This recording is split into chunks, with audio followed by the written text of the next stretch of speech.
English words practice through Kannada. First word break. Break means muri. Close. Close ಅಂದರೆ ಮುಚ್ಚು. Sleep. Sleep means ಮಲಗು. Work.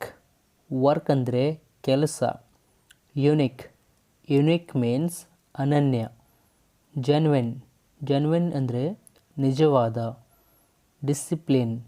Discipline means ಶಿಸ್ತು. Expertise.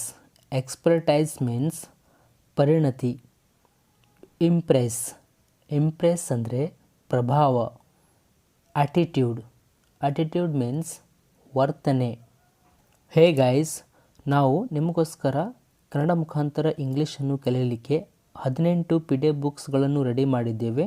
ಇವು 18 PDF ನೋಟ್ಸನ್ನು ಪಡೆದುಕೊಳ್ಳಲಿಕ್ಕೆ ಈ ಒಂದು number ಮೇಲೆ ಈಗಲೇ ವಾಟ್ಸಪ್ ಮೇಲೆ SMS ಮಾಡಿ